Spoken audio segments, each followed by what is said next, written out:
Thank you. I have to update my bio. Nancy and I have been married going on 36 years now, and we have 18 grandchildren. So see, we Madrids keep busy.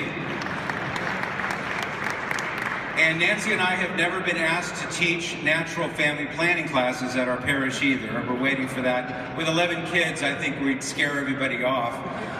I know some of you used to listen to a little radio program I would do in the afternoons called Right Here, Right Now. How many of you have ever heard that program, perchance?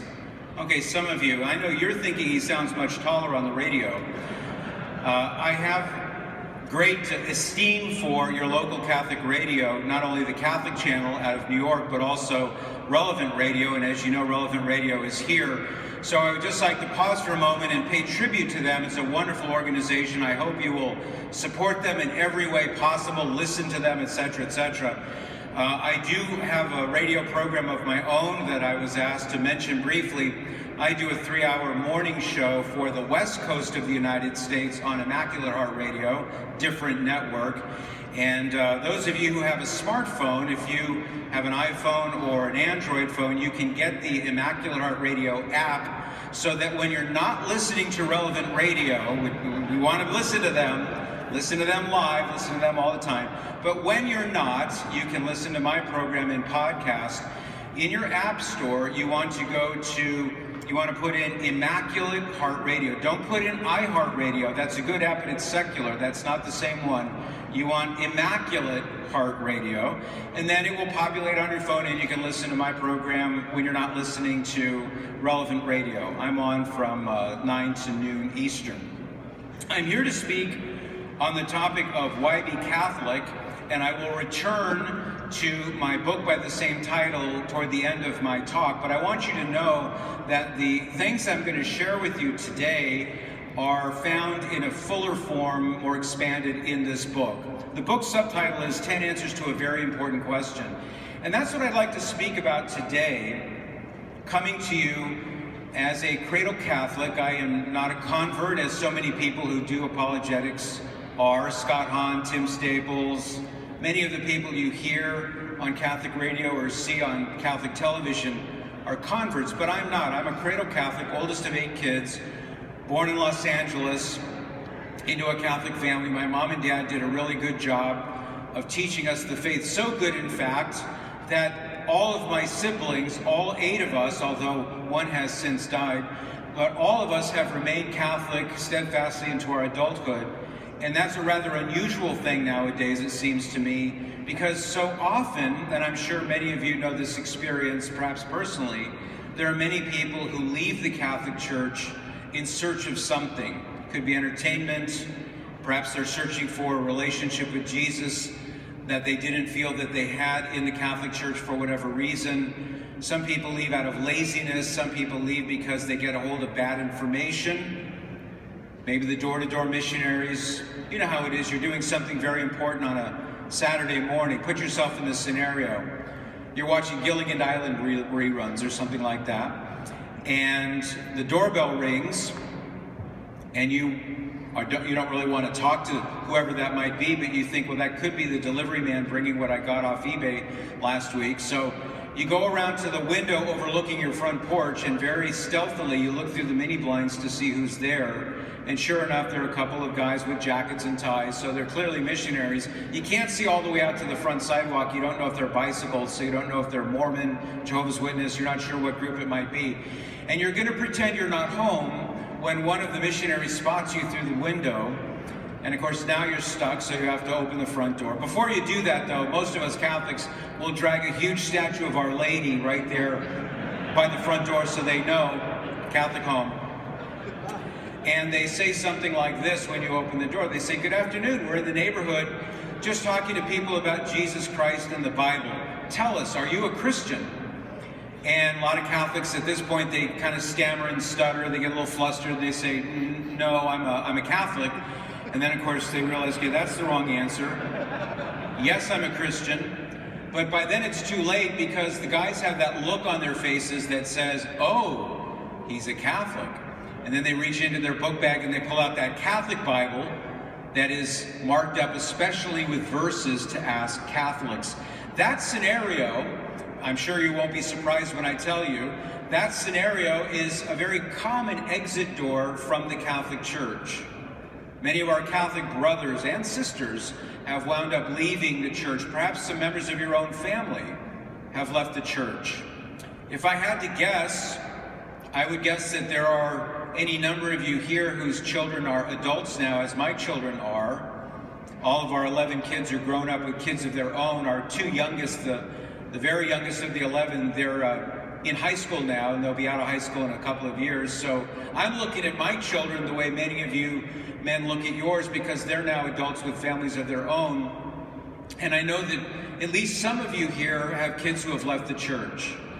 And I want to ask a generic question, not just about your kids. I'm not talking about your kids only, but how many of you here, show of hands, know somebody who has left the Catholic Church? Everybody. I do. How many of you have ever been faced with a tough question about your own Catholic faith at one time or another and didn't have a good answer for that question? Again, almost everybody. How many of you don't like to be asked to raise your hands in public? Can I just see that? More of you said yes to that than the last question. Well, it's a common problem, and it boils down to, in my view, the fact that so many of our Catholic friends and relatives, even our own family members, have left the Catholic Church because they didn't know the answer to the simple question, the question that I spent this entire book trying to answer: why are you Catholic?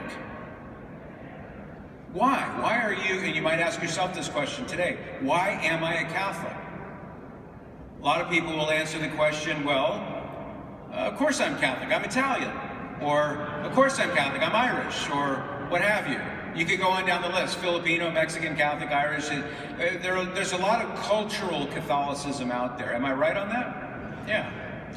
A lot of people are Catholic because that's what they were taught, and this is good because you want to teach your children the Catholic faith. That's how I was taught. I remember, much like Gus Lloyd said, it's tough to follow a speaker like Gus Lloyd, by the way. High energy, roaming around, you know, a lot of fun and exciting stuff that he's talking about. It's as if the Rolling Stones just finished their concert, and now it's my turn. So here comes the accordion player. That's how I feel after I follow a speaker like that. So I hope you like accordion music. Like Gus, I too grew up in the 60s and 70s. I was a kid in the 60s, teenager in the 70s, started college in the 70s. And I remember, as many of you do, how society had changed a great deal from when our parents were young. My mom and dad went to high school in the 50s, and the church was much more intact in many respects then. Society was much more intact. And when you got into the 60s with the drug revolution, there were the race riots, all the assassinations, JFK, Robert F. Kennedy, Martin Luther King Jr., the drug revolution, the rise of mass media. Things changed in so many ways during that 10 to 15 year period that it was a surprise, I believe, to my parents, because they learned the Catholic faith by osmosis. You just sort of soaked it up. And those of you old enough to remember what it was like then, before all those changes took place, you remember there was a kind of calm in this country that doesn't exist now. So by the time I'm coming up through the ranks, I think my parents' generation was assuming that I would learn the faith the way they learned the faith, by going to your parish and 40 hours devotion in Catholic high school and things like that. And it didn't work out that way. This is why a lot of Catholic adults nowadays don't know their faith nearly as well as they really should. And I really believe that this is the worst possible time not to know your faith well, because of all the new challenges that we have. Challenges that come to us on the internet, for example. We have biomedical issues that were not even thought of 25, 30 years ago. Cloning, the chimera experiments that scientists are using right now, in which they're combining human DNA and animal DNA. Perhaps those of you in the scientific community, you know more about this than the average person. Things are changing now. You may have heard the story that came out within the last week or so, that scientists have more or less perfected the technique now to be able to create synthetic sperm. so that you don't even need a man anymore to be the father of a child. The things that we're now able to do scientifically, even just in that realm, are mind-boggling. So for me, personally, as a cradle Catholic, I'll tell you a little bit about my own background. But for me personally, it's something of a passion. It's something I spend a lot of time talking about on my radio program every day. It's something I spend a lot of time thinking about, writing books about, giving talks about, because you and I live you can look at it glass half full, glass half empty, I think. I choose to look at it as glass half full. We live in a very unique time. We don't have, let me put it this way, previous generations of Christians have not had the kinds of challenges or the opportunities that we as Catholics have now. They just didn't exist before. We now have the internet, we have websites, Catholic radio, Catholic television, CDs, downloads. There's so many things that we can avail ourselves of to know our faith. It's very important. And so I really want to emphasize, as much as I humanly can, how important it is for all of us in this room right now to be able to answer that question, should the time ever arise: why am I a Catholic? Do you remember the 21 Coptic martyrs who were beheaded on the beach in Libya about a year ago? They were wearing orange jumpsuits. Remember these heroic men? One of them was actually added to the number. He wasn't even a Christian. I believe he was from Chad. And when he saw these devout Coptic Christian men saying to ISIS, "We're not going to denounce Jesus Christ, we're not going to give up on Jesus," and they said, "Okay, put on these orange jumpsuits, you know what awaits you." He saw this and he said, I believe in Jesus too, based on what they're doing. And he was beheaded along with the rest of them on the shore of the beach that day. That image sticks in my mind when I think about how easy we as Catholics have it here in the United States. By comparison, we have it very easy, and I would argue that we don't have any excuse whatsoever not to apply ourselves more diligently to knowing why we're Catholic. And this beheading of these Coptic Christians is another great reminder. Jesus said, as you all know, that if you're faithful in little things, you'll be faithful in big things. And if you're unfaithful in little things, and what is little, you take your pick. Abstaining from meat on Friday during Lent, going to Mass on Sunday, saying your prayers every day. There are any number of things that we could pick out and say these are little things, basic things. He says if you are unfaithful in little things, you're going to be unfaithful in big things. And I can't imagine anything bigger than somebody saying, renounce Jesus and turn your back on the Catholic Church or die. Can you? So for me personally, because this is an existential issue for me as much as it is for anyone else, I think about this a lot. And I look back in time, I look to the way my mom and dad raised us. I mentioned that I'm the oldest of 8 kids. They did something right because all of us remained Catholic. I was the oldest of 8. Our home, I should say, it was a good Catholic home, but it wasn't weirdly Catholic. Our house didn't smell of incense or anything like that. We didn't have a statue in every single room of the house, but we had images of Our Lady and Jesus throughout the home. We were a Marian Catholic family, so we prayed the rosary as a family a lot. And I think I heard Gus mention that when he was little, he discovered that not everyone was Catholic. I had the same experience. I was 5 years old, and I found out that not everyone in the world was Catholic, and it blew my mind. I wasn't sure how to handle that, because I just assumed that everybody would be Catholic. It just made sense to me. But when you're 5 years old, you have a childlike faith. What happened a little bit later was I began to discover that there were plenty of people out there who weren't Catholic like I was. Maybe the earliest and most representative memory that I have of this was on a field trip in the 4th grade. I'll never forget this because there was this really cute brown-haired girl in my class, and I kind of wanted to get to know her. And I found out that for this field trip, if we lined up 2 by 2 to sit on the bus together, that we would spend the rest of the day on the field trip with that person. So I zipped in line, Johnny on the spot, and I sat next to this girl. And we had a wonderful day, looked pretty promising, had a lot of good conversation until the bus ride home. And she asked me what church I went to. And I said, oh, I go to the Catholic Church. And I'll never forget the look of disgust and disappointment on her face when I said the word Catholic. And I could tell something was wrong. I said, well, why? What's wrong with that? She said, well, Catholics are idolaters. And I said, we are not. What's an idolater? I've never heard that term before. Didn't sound very good, but I didn't know what it meant. She said, well, Catholics worship statues. Now, I knew immediately there was something wrong with this because I had never worshipped a statue. I had never seen my parents worship a statue. I'd never even heard about this idea of worshiping a statue, but she was coming at it from her church where they were teaching the people that Catholics, for example, we have this image of our Lord on the cross, or a statue of the Blessed Virgin Mary, or the Stations of the Cross at your parish, any kind of graven image. They were learning, so I learned later, that offended against what God taught Moses in Exodus chapter 20, where he says, do not carve any graven images of anything in the sky above, or on the earth beneath, or in the waters beneath the earth. Do not bow down before them and worship them. And I had no clue how to respond to this, because I had never even heard of this idea of worshiping a statue. We had statues, but we never worshiped them, and I was at a loss to know what to say. So the rest of the bus ride home, I sort of sat there shamefacedly. I didn't know what to say to this girl, and that was pretty much the end of my, romantic possibilities in the 4th grade. That didn't work out, because she was not about to be friends with an idolater. Later on, I discovered that yes, indeed, God does condemn idolatry of graven images, along with anything else that would be a false god.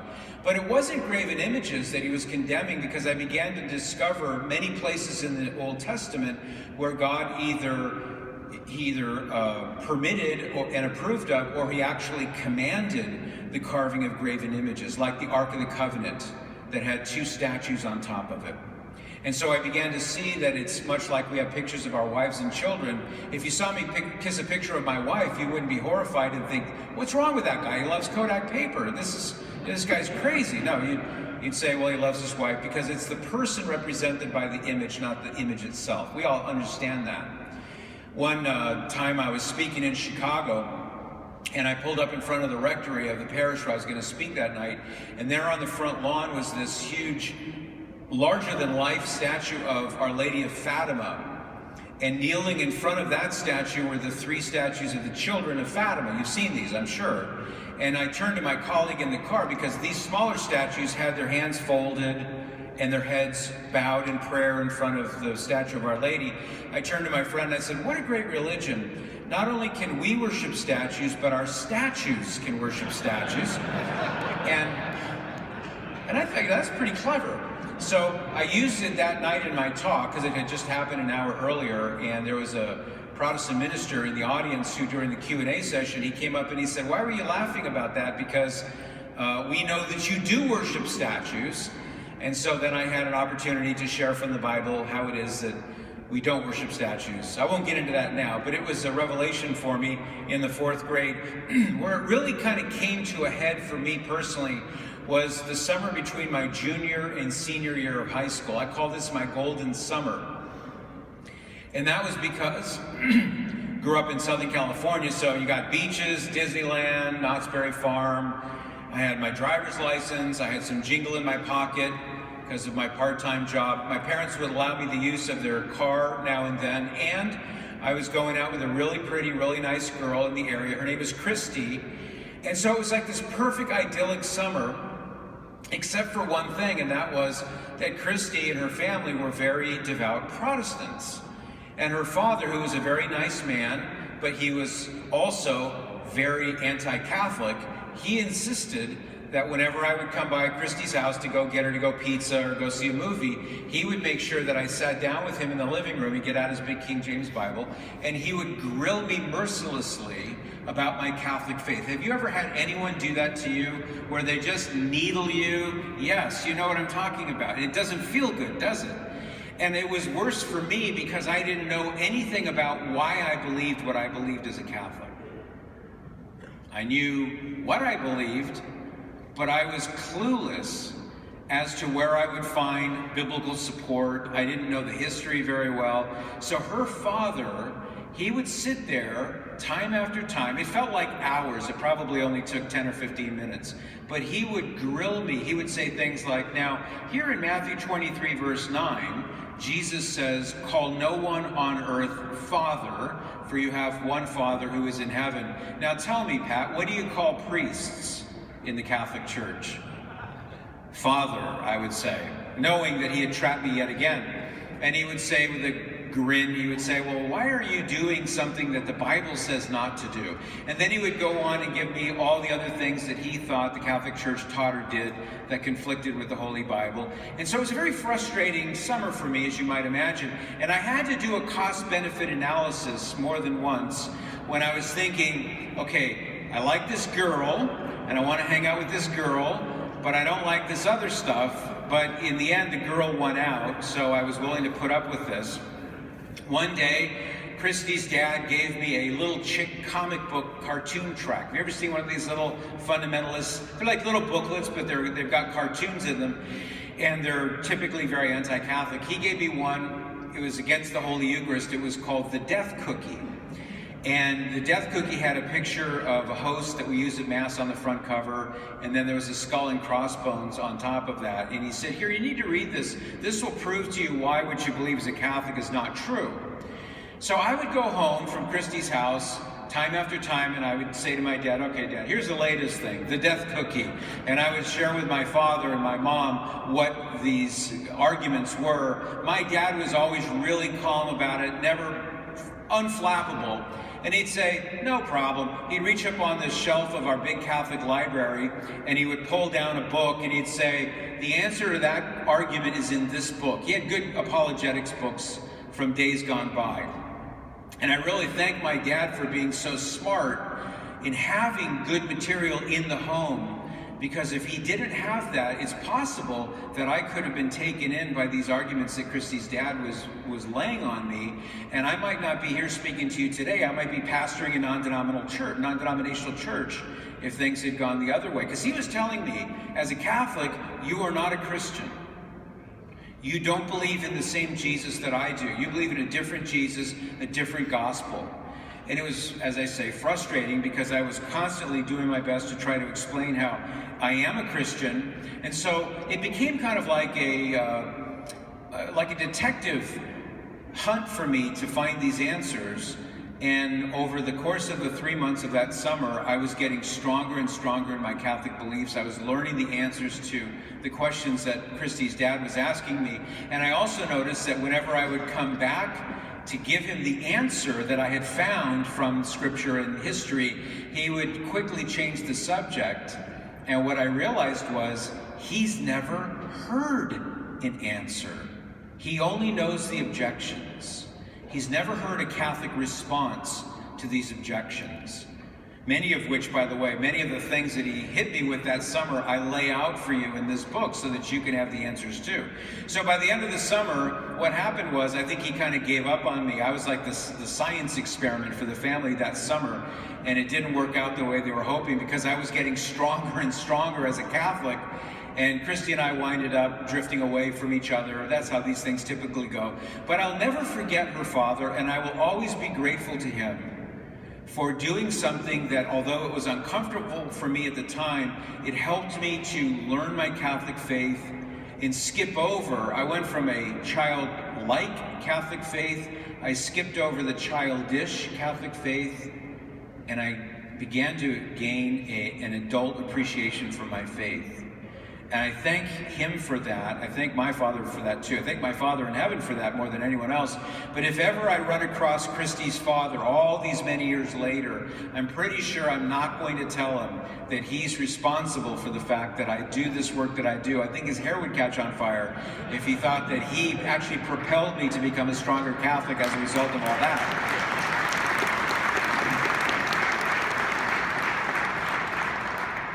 I will say that that summer prepared me for a lot of other conversations I had subsequent to that with atheists, practically any Protestant person I can think of, Jehovah's Witnesses, Mormons, Hindus, Muslims. I've had some incredible and really grace-filled conversations with people. And what I'd like to do more than anything else for you right now is to simply summarize how important it is that you have an answer to these questions. For example, I was going to take a flight from San Diego I was in Orange County. I was taking a flight from Orange County back east somewhere. And it was an early flight, and with all of my travel, as you might imagine, this is probably true for many of you, I have racked up a fair amount of frequent flyer miles, which means upgrades, which is nice. So I get on the plane first thing in the morning. First class is almost entirely empty, and I'm thinking, this will be perfect. I'll be able to have some elbow room, I can get my work done. And so I looked at my boarding pass, and it showed that I was sitting in the aisle seat next to the one other seat in all of first class that was already occupied. And this was by a rather stern-looking Middle Eastern man. So I sat down, hey, how's it going? He sort of looked at me and nodded. And I said, it's empty up here, so when they close the door, I think I'll move just to give us some more elbow room. And he turned to me with kind of an angry look on his face. And he said, why? You want to move because I'm a Muslim? Is that it? You don't want to sit next to me? And I said, no, I didn't know you were a Muslim. That's not the reason. I was just thinking, there's a lot of extra room here. He said, it's because I'm a Muslim, isn't it? You don't want to sit next to me. And I said to myself, I really now want to sit next to you. I don't want to sit anywhere else but next to you, because now I know what I'm going to be doing for the next 5 hours on this airplane. And this is really cool. I mean, some people, they might look at that and I don't want to get involved. For me, that's like meat and drink, would be to be able to sit with somebody like that. And so it was really interesting. So for the entire flight, we were talking about religion. And he immediately began in on why I should renounce Jesus and why I should become a Muslim. And so I stopped him. I said, how about this? Just a quick ground rule. I am willing to listen to everything you have to say. I'm going to consider it carefully. I'm going to think about it. I'm not going to interrupt you. But all I ask is that halfway through the flight, you do the same for me. Let me explain to you why I believe in Jesus and why I believe you should become a Catholic and accept Jesus Christ. So he said, okay, fine. And that's what happened. So over the course of this flight, we had the most interesting, it was intense, I'll grant you that, but we had the most interesting conversation. Now, as you can probably guess, I did not take him up on his offer to leave the Catholic Church and to become a Muslim. And to my knowledge, he did not take me up on my offer to leave Islam and become a Catholic. But one thing did happen.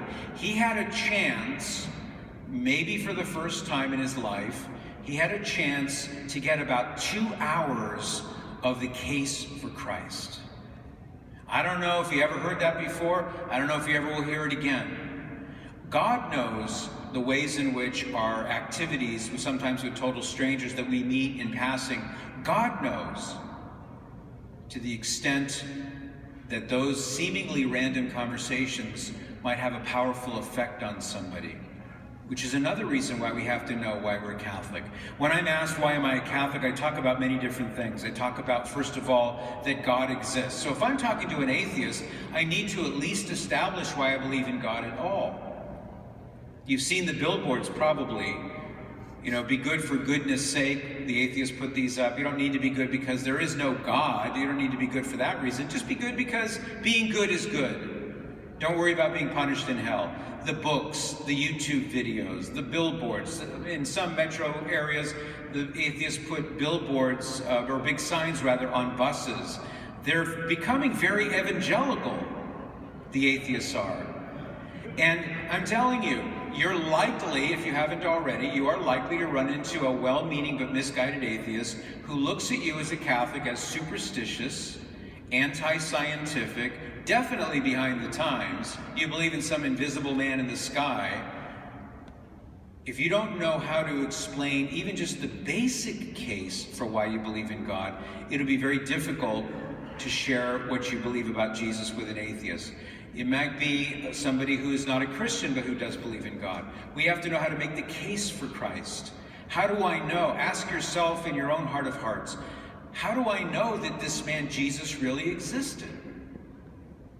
What is the evidence for this? I'm here to tell you there's vast evidence, documentary, historical evidence that would hold up in any court of law, demonstrating not only from partial sources like the writers of the New Testament, but hostile witnesses like the Jewish authors of the day and the pagan Roman authors of the day, who in their writings, and they have no reason to try to prop up or support or corroborate the teaching of Jesus, they too, these hostile witnesses, they corroborate, they demonstrate that he existed when we believe he existed, and where, and that he is claimed to have risen from the dead. And these followers, these fanatical followers called Catholics, by the way, we were being called Catholic by the end of the 1st century. Jesus did not come to establish a generic kind of amorphous type of Christianity as such. Jesus, as you know, came to establish his church. And he wants everyone to be in his church. And thankfully, through nothing that we ourselves have done, it's purely God's grace, we are members of that Catholic Church. But unless we know how to tell the story, unless we can go to the very beginning and say, yes, I'm a Catholic. If I have to put on that orange jumpsuit and follow you out to the beach, I will. But I know why I'm a Catholic. I know who Jesus Christ is. I know why I believe that he existed. I know why I believe that he rose from the dead, not just because my parents said so. We have to get to that deeper end of the pool. Otherwise, the lives that we are leading now and the pressures and the challenges, we will be hard-pressed to be able to respond to those bigger things that we might be called to be faithful to. So we have to speak about Jesus, certainly. Without Jesus and understanding who he is and why he became flesh and dwelt among us, as John's Gospel says, we won't be able to make any sense out of all the other things that we believe as Catholics. Why do we believe in the Eucharist? Why do we believe in the sacraments? Why do we believe in apostolic tradition? What about the communion of saints? What about the role of the Blessed Virgin Mary, our mother and our intercessor in heaven? I was speaking on the radio yesterday before I hopped on the plane to come out here about how so many people, Catholics especially, when the issue of Mary comes up, many Catholics get a little bit nervous. And I said, how about just this one thing? Mary is the mother of all Christians. And I've met many, for example, Bible-believing non-Catholic people who say, no way is Mary the mother of all Christians. That's a Catholic rabbit out of a hat. That's a tradition of men. You pay too much attention to Mary and not enough attention to God. And I say, really? Bet you a cup of coffee that that's not true. And I've gotten a lot of cups of coffee out of this one here. I should go for steak dinners. That would probably be a better way to do this. So I take them to Revelation chapter 12, and if you read from verse 1 and forward, you see the story about the woman clothed with the sun, a crown of stars on her head, she's standing on the moon. You all know this story. It can refer symbolically to a number of things. Could be symbolic of Israel, could be symbolic of the Jewish people. But from a literal standpoint, the woman clearly is, literally speaking, Mary herself, because the literal meaning of the son who is born to her is Jesus Christ. And you can go on through this whole thing, and then the red dragon comes and he tries to devour the son. God takes the son up to heaven. Mary is kept safe in the desert for a time. Then we're told, as you get down to about verse 17, that the devil, this red dragon, goes off to make war against the woman and the rest of her children. Some verses, some translations say offspring, namely those who follow and love Jesus Christ. And I've showed this to so many people who are not Catholic, but who do believe in Jesus. And I said, look, the Bible right here says everyone who follows Jesus, who loves Jesus, who believes in Jesus, is a child of this woman, Mary.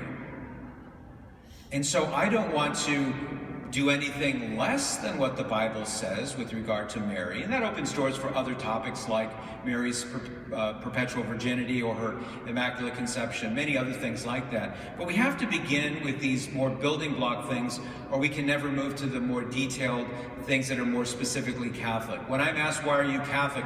I try to start at the beginning and then move my way forward to these other matters. Now, one of the things that is prevalent in our society that we also have to take into account, and that is moral relativism, which is a byproduct of, I would argue, the atheist worldview, which essentially means that morality is simply, it's relative in the sense that it's really what you want it to be. It might be heard like this, that may be true for you, but it's not true for me. Or there are many ways up the mountain. If that works for you, that's great. That doesn't work for me. I can be spiritual. I don't have to be religious. There are a lot of different ways of saying this. And we have to struggle against moral relativism, not just in, out there in the big bad world with movies and TV shows and such, but even just in our own personal habits, in our own way of operating as Catholics in this world. We're called to be heroic Catholic men. We're called to be, I say this, I've said this many times, I think I'm going to start doing it. I sometimes would like to give this talk in an orange jumpsuit, just to remind myself of what the cost could be for being a Catholic in the modern world. Wouldn't it be awesome if we were all wearing orange jumpsuits at a talk like this? And I know it's easier said than done because, it sounds good, it looks good on paper, but actually being there on your knees on the beach with a knife to your throat is something altogether different. But I'm convinced, and I would like to emphasize this, how important it is that if ever we want to really be martyrs for Jesus, should that ever come our way, we have to be willing to be martyrs in the small ways every day, in the little ways, the dry martyrdom. Not the wet martyrdom of blood, but the dry martyrdom of being hassled or harassed or ridiculed. If we can't handle that, we're never going to handle the really heavy-duty stuff. When I'm thinking about moral relativism, it's a challenge that all of us have to deal with. Let me give you a quick example of moral relativism in our midst. This happened at a hospital in LA, and these are in the words of a nurse named Jennifer Personius. She wrote this in a book called Relativism, Feet Planted Firmly in Midair. And I'll just read this to you, and you draw your own conclusions. She said, "One night, a nurse on my shift came up to me and said, 'Jennifer, you need to see the Garcia baby.' There was something suspicious about the way she said it because we see babies born all the time. We went to a utility room that sometimes nurses would use for their breaks. A few women were in there smoking and drinking coffee, their feet up on the stainless steel counter, and there lying on the metal was the naked body of a newborn baby. 'What's this baby doing here on the counter?' I asked timidly. 'Well, that's a preemie born at 19 weeks, she said. 'We don't do anything to save them unless they're 20 weeks. I noticed that his chest was fluttering rapidly. I picked him up for a closer look. 'This baby's still alive,' I exclaimed. I thought they hadn't noticed. Then I learned the horrible truth. The nurses knew and it didn't matter. They had presented the baby to its mother as a dead, premature child. So I did the one thing I could think of. I held him in his last moments so he'd at least have some warmth and love when he died.' Just then, one of the other nurses, a large, harsh woman, burst into the room and said, 'Jennifer, what are you doing with that baby?' Jennifer says, 'He's still alive.' He's still alive because you're holding him," the other nurse shouted. And grabbing the baby from me with one hand, she snatched open a stainless steel cabinet and took out a specimen container with formaldehyde in it. She tossed the baby inside and snapped the lid on. It was over in an instant. To them, this child wasn't human, but in 7 more days, he would have qualified. But at 19 weeks, he was just trash. Now, it's always painful for me to read that story, as I know it is difficult to hear it, but it's important that we take stock of the fact that this is the kind of challenge that we as Catholic men are facing, because we live in a society where we haven't been strong enough as believers, we haven't known our faith well enough, or we've been too timid, and we have failed to stand up and speak the truth. We have failed. And we're now living in a society that is crumbling all around our ears, but it's not too late. And that's why we're gathered here today. It's not too late. It's not too late to start rebuilding ourselves, to know why you're Catholic. You don't have to be the answer man. You don't have to be the guy who has every answer. But if you at least know the basic answers, why do you believe in God? Why do you believe in Jesus? Why do you believe that that's really Jesus on the altar at Mass? Because someone told you? Or have you ever had a chance to really immerse yourself in the scriptural and historical proofs that demonstrate beyond a shadow of a doubt that that truly is Jesus Christ under the appearance of bread and wine? The eyes of faith can detect it, even though the eyes of our bodies cannot. If we don't understand the church's teaching on all these other matters, we will be hard-pressed not only to share them in the office, but to teach our own children and our own grandchildren. So we can begin the process of rebuilding and redeeming this lost culture. It's got to begin with us. You have to have that intellectual formation. We have to have it obviously in the heart. The two go together. Then we can begin rebuilding our families. You may say, my family's in good shape, thank God. Awesome. Then you start beyond your family, your friends, your peers, in your workplace. One of the things that I was always so impressed about communists during the Cold War is how the communists within 5 minutes, you knew who the communist was. He made sure that you knew that he was standing up for the rights of the workers. What if we Catholic men did the same thing? Where you're at a cocktail party, or you're in the boardroom, or you're in some other situation, and within 5 minutes, everyone in that room knew that you were a Catholic and that you believed in Jesus. Wouldn't that begin to change things? I believe it would. I don't have much time, so what I'd like to do in my remaining several moments is to offer you some encouragement. This is not difficult to do. You may say, well, that's easy for Scott Hahn, or that's easy for Gus Lloyd, or that's easy for Tim Staples. It can be easy for you. It just simply requires a little bit of effort. You know, we men, I think we're all pretty much alike. We have we have a strong will and a weak won't. You know, when we say, well, I won't slack off when it comes to reading the Bible, or I won't slack off when it comes to reading the catechism and bulking up on my knowledge of the faith, it's easy for those things to begin to slide if we allow them to. But we just don't have time for that anymore. Our culture needs us right now. And we have to be men of action more than anything else. Let me read you a true story here. Actually, I'm going to tell you two true stories here. The first one involves my lovely wife, Nancy. As I mentioned, she and I have been married now for 35 years, 11 children, 18 grandchildren. Since I got here last night, there may be another baby on the way for all I know. Our grown kids are cranking them out left and right, which I'm very happy about. I'm going to have to get a job as a Walmart greeter to pay for the Christmas presents and the birthday cards for all these grandchildren, but I love that. Nancy and I, when our youngest was a newborn, I wanted to get her out of the house. It was, you know, at that time we had probably 9 kids under one roof, so it was, let's just say, a hectic environment.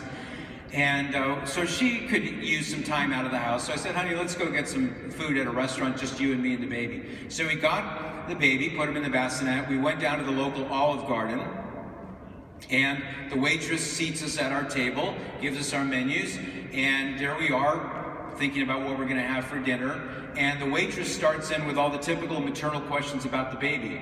How old, boy or girl, you know, all the typical questions. Then she asks my wife the question neither Nancy nor I wanted her to ask, which is he your first? I'm really proud of my wife. She's slim, she looks like a college girl, and so it's not surprising that somebody might ask her, is this your first child? So Nancy looks at me across the table, and with her eyes silently, she says to me, do you want to tell her? And I shook my head, no, you go ahead and tell her. So Nancy says, well, he's our 11th. Now this poor woman was so flustered and taken aback, she didn't know what to make of this. She was shocked, 11 kids. She ran off and she got 3 or 4 other waitresses and brought them over to our table. And try to picture the scene. There we are sitting there, and we've got this cluster of waitresses now who are, they're not really mocking us, but they're kind of mocking us like, oh, 11 kids? Why would you have 11 kids? That's weird. And, oh, isn't that expensive? You know, all the typical kinds of arguments. And Nancy and I have heard every question that you can imagine when we, you know, having a large family. Some of you with large families, you know what I'm talking about. People will say, don't you have a television? Or, don't you know what causes that? And I've said to people, listen, Jack, if you prefer watching television to what causes this, something is seriously wrong. And I much prefer what causes this than television. So, in the middle of all this, I could see they're looking at us, and they're looking at my lovely wife and thinking to themselves, you poor thing. You know, you have all these kids, and they're looking at me thinking, you monster, how could you do this to your wife with all these kids? And so in the middle of all this, then they start in with their own personal contraceptive habits. So one of the waitresses, she says with a laugh, she says, well, I have 2 kids and I'm on the pill now. And another one cackles and said, yeah, well, I got my tubes tied. And the other one laughs and says, well, I made my husband get a vasectomy. And I'm just sitting there thinking, I just want to have a plate of lasagna. I am not interested in any of this, especially not right now.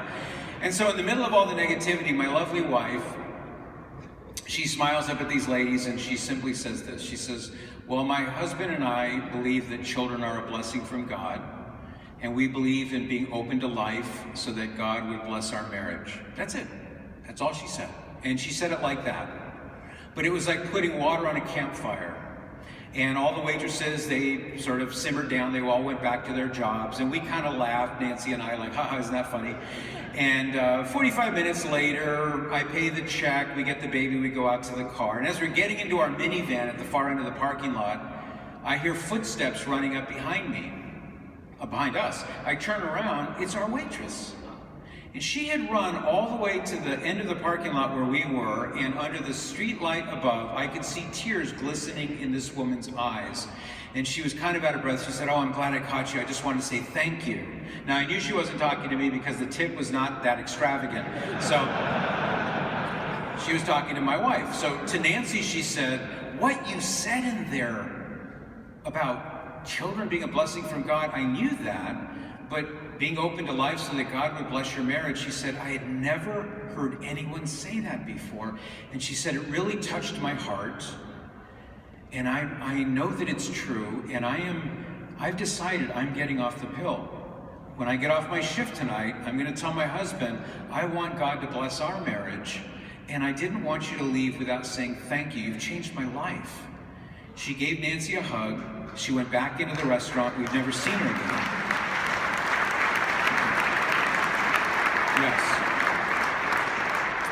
We've never seen her again. But I'm convinced that at least one person will come up to my wife in heaven and tap her on the shoulder and say, you don't know me, but my mom used to work at the Olive Garden, and you are the reason I'm here today because of what you said. My purpose in mentioning that true story is that it doesn't require lofty explanations. Being a Catholic and sharing why you're a Catholic does not require fancy footwork or lots of complicated information. It just requires your willingness to speak the truth in love. I mentioned I had a second quick story. I'll read that to you right now. This is written by a man named Greg O'Leary. You tell me what this makes you think of. It's in a little book called Small Miracles. It goes like this. I was walking down a dimly lit street late one evening when I heard the muffled screams coming from behind a clump of bushes. Alarmed, I slowed down to listen and panicked when I realized that what I were hearing were the unmistakable sounds of a struggle. Heaving, grunting, frantic scuffling, the tearing of fabric. Only yards from where I stood, a woman was being attacked. Should I get involved? I was frightened for my own safety and cursed myself for having suddenly decided to take a new route home that night. What if I became a victim? Shouldn't I just run away and call the police and let them handle it? Although it seemed like an eternity, the deliberations in my head had taken only seconds, but already the girl's cries were growing weaker. I knew I had to act fast. How could I walk away from this? No, I finally resolved I couldn't turn my back on the fate of this unknown woman, even if it meant risking my own life. I am not a brave man, nor am I athletic, and I don't know where I found the moral courage and the physical strength, but once I had finally resolved to help the girl, I became strangely transformed. I ran behind the bushes and pulled the assailant off the woman. Grappling and punching, we fell to the ground and struggled for a few moments until he jumped up and ran away. Panting hard, I scrambled upright and approached the girl who was sobbing, crouched behind a tree. In the darkness, I could barely see her outline, but I could certainly sense her trembling shock. So not wanting to frighten her any further, I spoke to her from a distance and said softly, "It's okay. The man ran away. You're safe now." There was a long pause, and then I heard her words uttered in wonder and amazement. "Dad, is that you?" And then from behind the tree, stepped my youngest daughter, Catherine. Now, as a father of 5 beautiful young women, a husband of a wife, I know I'm describing many of your own situations. I cannot imagine what the hell would have been for that man if he had taken the coward's way out. If he had said, I'm going to leave it up to somebody else. I'm going to let the police handle it. I'm going to run away and let somebody else take care of this. I don't want to get involved. I'm too busy. And he turned on the 11 o'clock news that night and saw that his own daughter had been killed. For me personally, and I hope this is true for you, for me personally, this story reminds me, I don't have unlimited time on this earth, nor do you. I have work to do, and so do you. I'm called to be a man according to the model of Jesus Christ, and so are you. So I'll leave you with a mission statement. It'll only take me a moment to read. It's called The Fellowship of the Unashamed. I did not write this. I wish I had written it, but I can't take credit for it. I'm not entirely sure who wrote this. If you are interested, it's at my website, patrickmadrid.com. Just go to where it says articles. You mouse over that, you'll see mission statement. It's yours for the taking. Listen to this, please, and think about this mission statement as our marching orders for what we as Catholic men are called to do, especially when somebody asks you why you're a Catholic. I am a part of the mission of the Fellowship of the Unashamed. The die has been cast, the decision has been made. I have stepped over the line. I won't look back, let up, slow down, back away, or be still. My past is redeemed, my present makes sense, and my future is in God's hands. I am finished and done with low living, small planning, the bare minimum, smooth knees, mundane talking, frivolous living, selfish giving, and dwarfed goals. I no longer need preeminence, prosperity, position, promotions, applause, or popularity. I don't have to be right, first, the best, recognized, praised, regarded, or rewarded. I now live by faith. I lean on Christ's presence. I love with patience, live by prayer, and labor by the power of God's grace. My face is set, my gait is fast, my goal is heaven. My road is narrow, my way is rough, my companions are few. My guide is reliable, and my mission is clear. I cannot be bought, compromised, detoured, lured away, turned back, delayed, or deluded. I will not flinch in the face of sacrifice, hesitate in the presence of adversity, negotiate at the table of the enemy, ponder at the pool of popularity, or meander in the maze of mediocrity. I won't give up, shut up, let up, or slow up until I have stayed up, stored up, prayed up, paid up, and spoken up for the cause of Christ. I am a disciple of Jesus. I am a Catholic. I must go until he comes, give until I drop, speak out until all know, and work until he stops me. And when he returns for his own, he will have no difficulty recognizing me, for my banner is clear. I am a member of the Fellowship of the Unashamed. Thank you all very much. Thank you. Thank you very much. Thank you. Thank you. Glory to God, right? Glory to God. Amen. Thank you. Thank you. In the interest of time, if you would just bear with me for one moment, I have a couple quick things to mention to you. I know it feels good to stand, so feel free to stand if you wish. I don't want you to leave here today empty-handed. I wrote this book for you. It's called Why Be Catholic? 10 Answers to a Very Important Question. I laid out for you the general parameters. I would like for you to be like my dad was for me and have good information in your home. This book, this hardcover book, is the book that will do that for you. Now, they're $22 a piece. We do take any credit card known to man. If it's plastic and has a magnetic strip on it, we take it. If you want to stock up and give your children who have left the church the case for why they should come home, if you want to buy 5 of these, we'll knock off $10, make it an even 100. They're normally 22, you buy 5, you get it for an even 100. I think you're going to find this the shot in the arm you've been looking for. I would also very strongly encourage you, go to the Lighthouse Catholic Media table. Wave your hand over there if you would, please. There we are. I have the audio version of the talk I just gave called Why Be Catholic. It's also in Spanish, so if you prefer to hear the talk in Spanish, it's there. And also a CD at Lighthouse called The Attack on Religious Liberty, The Battle for the Faith in Mexico. Huge and very important topic about how the church was outlawed and similar things look like they're beginning to happen here in the States. I hope not.